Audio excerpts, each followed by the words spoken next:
नमस्कार विद्यार्थी मित्रांनो, माझा विषय आहे चिटणीसाची कार्यपद्धती. मी प्राध्यापक स्वप्नील विजय धांडे. चिटणीसाची कार्यपद्धती या विषयातील प्रकरण नंबर 3 भाग विक्री याला आपण मागील व्हिडिओमध्ये सुरुवात केली होती. भाग विक्री म्हणजे काय आणि भाग विक्रीच्या पद्धती कोणत्या आहे त्याबाबतची माहिती घेतली. त्यात भाग विक्रीच्या एकूण 4 पद्धतींपैकी 2 पद्धतींचा अभ्यास आपण मागील व्हिडिओमध्ये केलेला आहे. म्हणजे प्राथमिक भाग विक्री आणि दुसरं समहक्क भागांना भाग विक्री. तर विद्यार्थी मित्रांनो, आज आपण उर्वरित भाग विक्रीच्या पद्धतींचा अभ्यास हा करणार आहोत. तिसरी जी पद्धत आहे ते म्हणजे विद्यमान कर्मचाऱ्यांना भाग वाटप. विद्यमान कर्मचाऱ्यांना भाग वाटप करून कंपनीचे भांडवल उभारण्यासाठी 4 प्रकार दिलेले आहेत. पहिला आहे ESOS, दुसरा आहे ESPS, तिसरा आहे SARS आणि चौथा आहे स्वेट सामान्य भाग. क्रमशः 4ही प्रकारांचा अभ्यास आपण करूया. पहिला जो विद्यमान कर्मचाऱ्यांच्या भागवाटपाचा प्रकार आहे तो म्हणजे ESOS, कर्मचारी भाग विकल्प योजना.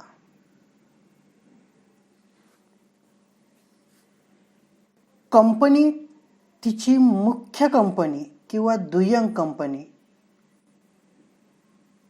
याचे कायम कर्मचारी, संचालक आणि अधिकारी यांना कंपनीचे समहक्क भाग भविष्यातील तारखेस पूर्वनिश्चित दराने घेण्याचे अधिकार असतात. म्हणजे या योजनेअंतर्गत कंपनी तिची मुख्य कंपनी किंवा दुय्यम कंपनी या कंपनीचे जे काही कायम कर्मचारी आहेत, संचालक आहेत आणि अधिकारी आहेत यांना कंपनीचे समहक्क भाग भविष्यातील तारखेस पूर्वनिश्चित दराने घेण्याचे अधिकार असतात. म्हणजे ही योजना कर्मचाऱ्यांना प्रोत्साहित करते आणि ज्यामध्ये ते काम करतात त्या कंपनीचे मालक असल्याची भावना निर्माण करते. कंपनीलाही चांगले कर्मचारी कायम करता येतात. म्हणजे या योजनेचा जर विचार केला तर या योजनेअंतर्गत कंपनी किंवा दुय्यम कंपनी आपले जे काही कायम कर्मचारी असतील, संचालक असतील, अधिकारी असतील यांना कंपनीचे समहक्क भाग भविष्यातील तारखेला पूर्वनिश्चित दराने घेण्याचे अधिकार हे देत असतात. म्हणजे एकंदरीत कर्मचाऱ्यांना ही योजना काय करत असते, प्रोत्साहित करत असते. ज्यामध्ये ते काम करतात त्या कंपनीचे मालक असल्याची भावना ही त्यांना निर्माण होते आणि चांगल्या कर्मचाऱ्यांना कायम करण्यासाठी कंपनीला सुद्धा मदत ही होत असते. मग या कर्मचारी भाग विकल्प योजनेच्या काही तरतुदी आपल्याला दिलेल्या आहेत. पहिली तरतूद आहे, कंपनी तिच्या कर्मचाऱ्यांना प्रत्यक्ष किंवा कर्मचारी कल्याण संस्थेद्वारे भाग वाटप करते. जी काही कंपनी आहे ही कंपनी तिच्या कर्मचाऱ्यांना प्रत्यक्ष किंवा कर्मचारी कल्याण संस्थेद्वारे भागांचं वाटप करते. दुसरी तरतूद जी आहे ती वाटप केलेल्या भागाचे मूल्य बाजार मूल्यापेक्षा कमी असते. म्हणजे जे काही भागांचं वाटप करणार आहेत कंपनी त्या भागांच्या मूल्य बाजार मूल्यापेक्षा कमी असणे गरजेचे असते. नंतरचं तरतूद आहे ते म्हणजे कर्मचाऱ्यांसाठी प्रत्यायोजन कालावधी 1 वर्षाचा असतो. म्हणजे जे काही कर्मचारी आहेत त्या कर्मचाऱ्यांसाठी प्रत्यायोजन कालावधी हा 1 वर्षाचा असतो. व प्रत्यायोजन कालावधी म्हणजे काय? तर असा कालावधी की ज्यामध्ये कर्मचारी भाग विकल्प दिल्यापासून भाग खरेदीसाठी अर्ज करू शकतो. म्हणजे कर्मचारी भाग विकल्प दिल्यापासून भाग खरेदी करण्यासाठी अर्ज करू शकतो, त्या कालावधीला आपण प्रत्यायोजन कालावधी असे म्हणतो. नंतरची तरतूद आहे सामान्यतः कंपनी तिच्या किमान धारण कालावधी निश्चित करते. म्हणजेच ज्यामध्ये कर्मचारी भाग विक्री करू शकत नाही, जो विकल्प दिल्यापासून ते धारण करण्यामध्ये किमान धारण कालावधी 1 वर्षाचा असतो. म्हणजे कंपनी तिच्या किमान धारण कालावधी निश्चित करते, म्हणजे ज्यामध्ये कर्मचारी भाग विक्री करू शकत नाही आणि जोपर्यंत कर्मचारी भाग खरेदी करत नाही तोपर्यंत लाभांश आणि मतदानाचा अधिकार किंवा मतदानाच्या अधिकाराचा लाभ घेऊ शकत नाही. त्याकरता दिलेल्या विकल्पाचा किमान धारण कालावधीमध्ये ते भाग धारण करणे आवश्यक असतात. कारण जोपर्यंत कर्मचारी भाग खरेदी करत नाही तोपर्यंत लाभांश आणि मतदानाचा अधिकाराचा लाभ तो घेऊ शकत नाही. नंतरची तरतूद आहे जोपर्यंत कर्मचारी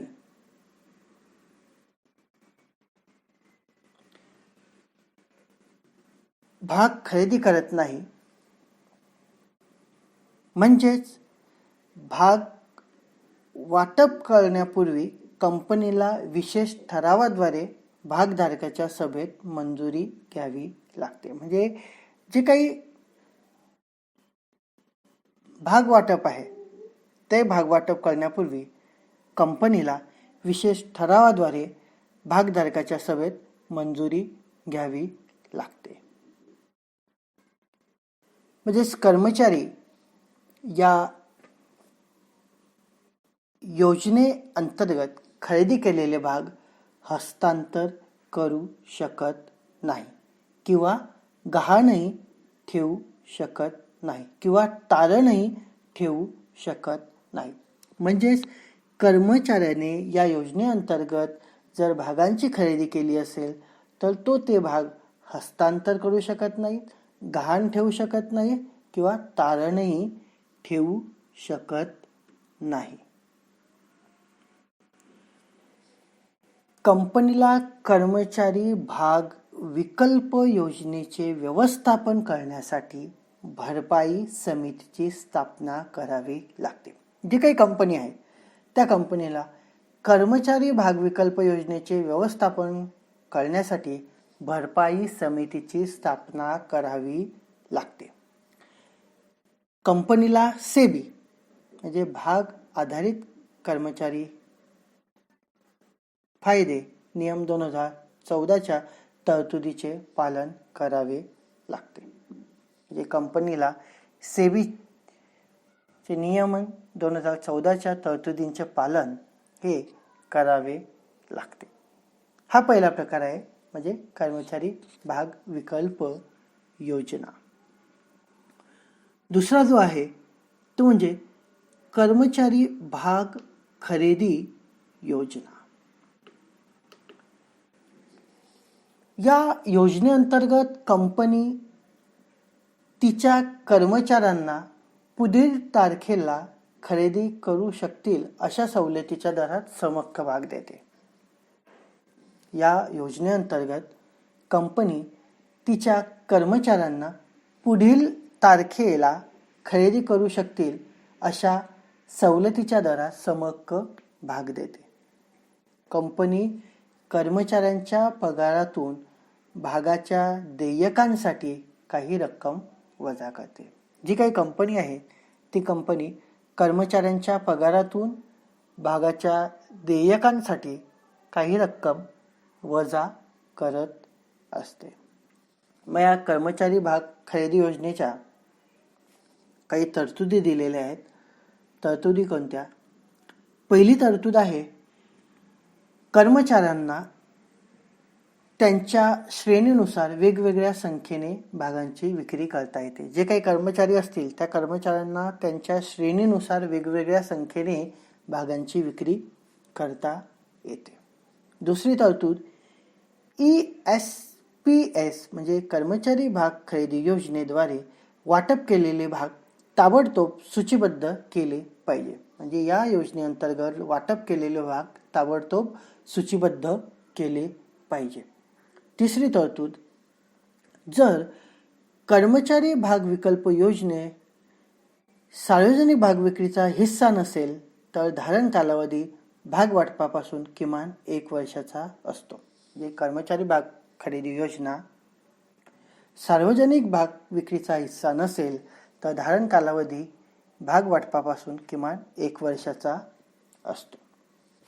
कंपनीने सेबी भाग आधारित कर्मचारी फायदे नियम 2014च्या तरतुदीचे पूर्ण केल्या पाहिजे. त्या तरतुदीचे पालन केले पाहिजे. आणि शेवटची तरतूद म्हणजे कर्मचारी भाग खरेदी योजनेद्वारे भाग वाटप करण्यापूर्वी कंपनीला भागधारकांच्या सभेत विशेष ठरावाद्वारे मंजुरी घ्यावी लागते. जे काही कर्मचारी भाग खरेदी योजना आहे याद्वारे भागवाटप करण्यापूर्वी कंपनीला भागधारकांच्या सभेत विशेष ठरावाद्वारे मंजुरी घ्यावी लागते. तिसरा जो प्रकार आहे तो म्हणजे भाग किंमत वृद्धी अधिकार योजना, ज्याला आपण SARS म्हणतो, म्हणजे स्टॉक ॲप्रिसिएशन राईट्स स्कीम. भाग किंमत वृद्धी अधिकार योजना. या योजनेअंतर्गत कर्मचाऱ्यांना एक विशिष्ट भाग संस्थेची भविष्यकाळातील वाढीव किंमत मिळण्याचा हक्क दिला जातो. या योजनेअंतर्गत कर्मचाऱ्यांना एक विशिष्ट भाग संस्थेची भविष्यकाळातील वाढीव किंमत मिळण्याचा हक्क दिला जातो. भाग किंमत वृद्धी अधिकाराचे युनिट कंपनीकडून कर्मचाऱ्यांना वाटप केले जातात. म्हणजे हे जे काही भाग किंमत वृद्धी अधिकाराचे युनिट्स आहे हे कंपनीकडून कर्मचाऱ्यांना वाटप केले जातात. भाग किंमत वृद्धी अधिकाराचे युनिट कंपनीकडून कर्मचाऱ्यांना वाटप केले जातात. त्याचबरोबर भविष्यातील एका विशिष्ट तारखेला भाग किमतीची वृद्धीची रक्कम रोख स्वरूपात किंवा समहक्क भागाच्या रूपात दिली जाते. भविष्यातील एका विशिष्ट तारखेला भाग किंमत वृद्धीची रक्कम रोख स्वरूपात किंवा समहक्क भागाच्या रूपात दिली जाते. म्हणजेच भाग किंमत वृद्धी अधिकार योजना ही बोनसच्या बदल्यात दिली जाणारी पद्धत आहे आणि ही पद्धत चांगले कार्य करण्या व भागांची बाजार किंमत वाढवणाऱ्या कंपन्यांकडून वापरली जाते. म्हणजे भाग किंमत वृद्धी अधिकार योजना ही बोनसच्या बदल्यात दिली जाणारी पद्धत आहे आणि ही पद्धत चांगले कार्य करणाऱ्या व भागांची बाजार किंमत वाढणाऱ्या कंपन्यांकडूनच वापरली जाते. या योजनेनुसार कर्मचाऱ्यांना भाग खरेदीसाठी पैसे द्यावे लागत नाही. या योजनेचा जर विचार केला तर कर्मचाऱ्यांना भाग खरेदी करण्यासाठी पैसे द्यावे लागत नाही. ही पद्धत चांगले कार्य करणाऱ्या व भागांची बाजार किंमत वाढणाऱ्या कंपन्यांकडूनच वापरली जाते.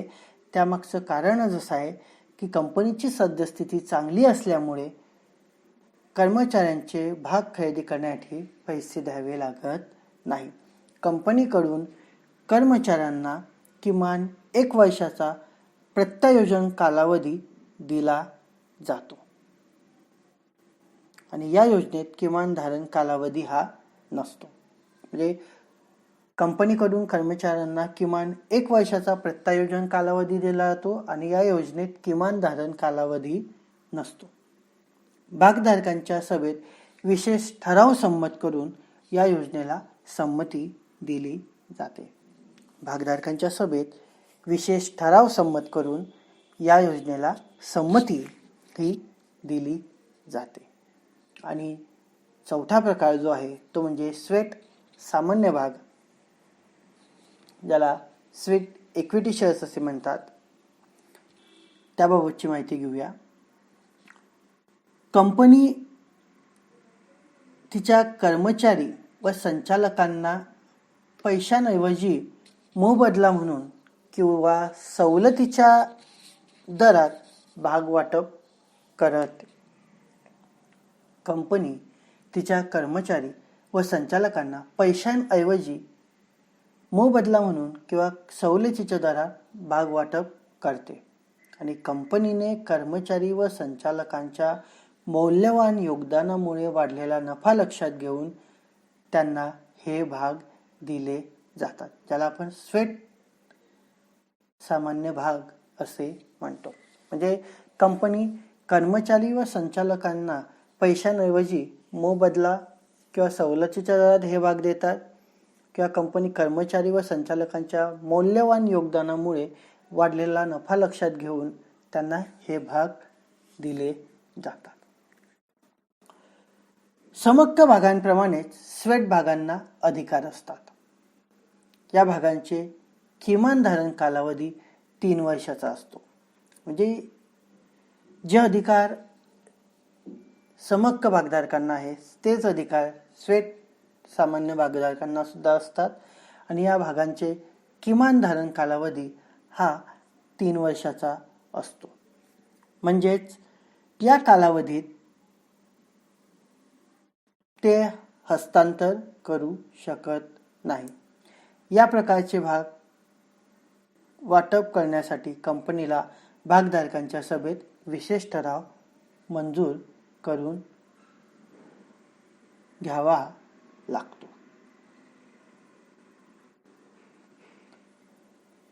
म्हणजे हा जो काही किमान धारण कालावधी 3 वर्षाचा आहे, या कालावधीमध्ये त्यांना भागांचं हस्तांतरण करता येत नाही आणि या प्रकारचे भाग वाटप करण्यासाठी कंपनीला भागधारकांच्या सभेत विशेष ठराव मंजूर करून घ्यावा लागतो. पुढचं आहे ते म्हणजे खाजगीरित्या विक्री. जेव्हा कंपनी व्यक्तीच्या विशिष्ट समूहाला प्रतिभूती घेण्यासाठी आवाहन करते त्यालाच खाजगीरित्या वाटप असे म्हणतात. जेव्हा कंपनी व्यक्तींच्या विशिष्ट समूहाला म्हणजे 200 पर्यंत त्या व्यक्तींची समूह संख्या असेल तर प्रतिभूती घेण्यासाठी आवाहन करते त्यालाच खाजगीरित्या वाटप असे म्हणतात. मग प्रतिभूती म्हणजे काय? तर भाग, कर्जरोखे, बॉन्ड्स यांना आपण प्रतिभूती असे म्हणत असतो. वेगवेगळ्या शब्दात सांगायचं असेल तर कंपनी सामान्य जनता सोडून ठराविक ओळख असणाऱ्या व्यक्तींना प्रतिभूती घेण्यासाठी आवाहन करते. त्यामध्ये कंपनीचे संचालक मंडळ विशिष्ट समूहामध्ये समाविष्ट करण्यासाठी व्यक्तीची निवड करते. ते म्हणजे म्युच्युअल फंड, संस्थात्मक गुंतवणूकदार इत्यादी असू शकतात. म्हणजे कंपनी संचालक मंडळ विशिष्ट समूहामध्ये समाविष्ट करण्यासाठी व्यक्तींची निवड करते.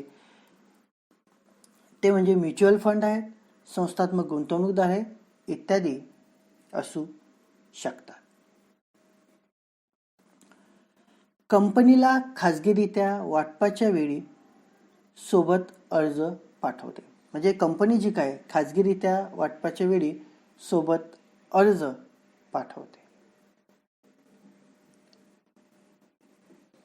हे भाग अंशतः दत्त किंवा पूर्ण दत्त असू शकतात. म्हणजे हे भाग पार्टली पेड किंवा फुल्ली पेड असू शकतात आणि याची रक्कम धनादेशाद्वारे किंवा डीडीद्वारे दिली जाते. रोखीने खरेदी करता येत नाही. म्हणजे याची जी काही रक्कम आहे ही रक्कम धनादेश किंवा डीडीद्वारे दिली जाते. रोखीने याची खरेदी केली जात नाही.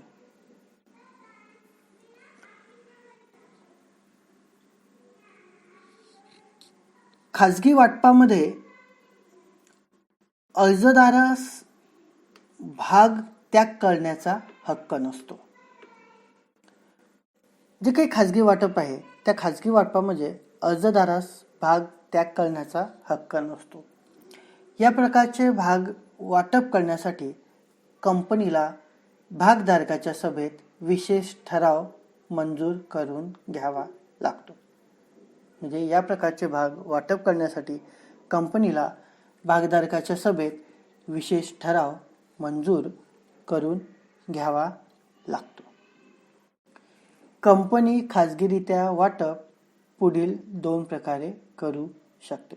म्हणजे जी काही कंपनीची खाजगीरित्या वाटप असेल ती पुढील 2 प्रकारे केली जाते. पहिला आहे हक्क भाग आणि दुसरा आहे अग्रहक्क पद्धतीने वाटप. हक्क भाग म्हणजे काय तर आपण विद्यमान समहक्क भागधारकांचे भाग वाटप या मागच्या व्हिडिओमध्येच हक्क भागांविषयीची माहिती घेतलेली आहे. तरी तुर्तास हक्क भाग म्हणजे काय थोडी माहिती बघूया. की कंपनीस अधिक भांडवलाची आवश्यकता असते. कंपनीस अधिक भांडवलाची आवश्यकता असते तेव्हा कंपनी तिच्या समहक्क भागधारकांना त्यांनी खरेदी केलेल्या भागाच्या प्रमाणात भाग विक्री करू शकते. अशा भाग विक्रीस हक्क भाग विक्री असे म्हणतात. नवीन भाग विक्रीमध्ये विद्यमान भागधारकांना भाग खरेदीचा अग्रहक्क किंवा अग्रक्रम हा असतो. दुसरा जो प्रकार आहे तो म्हणजे अग्रहक्क पद्धतीने वाटप.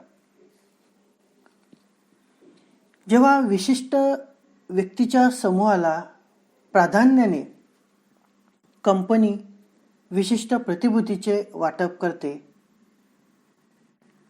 म्हणजे समहक्क भाग किंवा प्रतिभूती ज्या भविष्यामध्ये समहक्क भागांमध्ये रूपांतरित करू शकतात अशा वाटपाला अग्रहक्क पद्धतीचे वाटप असे म्हणतात.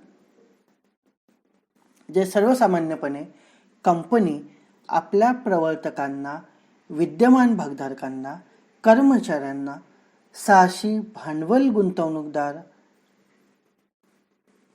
इत्यादींना अग्रहक्क पद्धतीने प्रतिभूतींचे वाटप करते. म्हणजे अग्रहक्क पद्धतीने वाटप केलेले भाग हे पूर्ण फेड असतात व त्याची रक्कम रोख द्यावी लागते. या भागांना मतदानाचे हक्क असतात. म्हणजे अग्रहक्क पद्धतीने भाग वाटप म्हणजेच काय तर जेव्हा विशिष्ट व्यक्तीच्या समूहाला प्राधान्याने कंपनी विशिष्ट प्रतिभूतींचे वाटप करते. समहक्क भाग किंवा प्रतिभूती ज्या भविष्यामध्ये समहक्क भागांमध्ये रूपांतरित करू शकतात अशा वाटपाला अग्रहक्क पद्धतीचे वाटप असे म्हणतात. कंपनी आपल्या प्रवर्तकांना, विद्यमान भागधारकांना, कर्मचाऱ्यांना, साहसी भांडवल गुंतवणूकदारांना इत्यादींना अग्रहक्क पद्धतीने प्रतिभूतींचे वाटप करते आणि अग्रहक्क पद्धतीने प्रतिभूती वाटपासाठी भागधारकांच्या सभेमध्ये विशेष ठराव मंजूर करावा लागतो किंवा विशेष ठरावाने मंजुरी घेतली जाते आणि अग्रहक्क पद्धतीने प्रतिभूती वाटपाने वेळेची बचत होते, तसेच कागदपत्रांचे प्रमाणही यामध्ये कमी होते. तर विद्यार्थी मित्रांनो, आज आपण भाग विक्रीच्या पद्धतींमध्ये उर्वरित जे काही पद्धती होत्या त्यामध्ये विद्यमान कर्मचाऱ्यांना भाग वाटप यातील जे काही 4 प्रकार आहेत, कर्मचारी भाग विकल्प योजना, त्याच्या तरतुदी, कर्मचारी भाग खरेदी योजना, त्याविषयीच्या तरतुदी, भाग किंमत वृद्धी अधिकार योजना, त्याला आपण स्टॉक ॲप्रिसिएशन राईट स्कीम असे म्हणतो. चौथा प्रकार जो होता स्वेट सामान्य भाग, ज्याला स्वेट इक्विटी शेअर्स असे म्हणतो. आणि चौथी जी पद्धत होती खाजगीरित्या विक्री, यामध्ये हक्क भाग म्हणजे काय व अग्रहक्क पद्धतीचे वाटप म्हणजे काय, या भागांच्या विक्रीच्या पद्धतींची माहिती आपण मागील आणि ह्या व्हिडिओमध्ये घेतलेली आहे. धन्यवाद.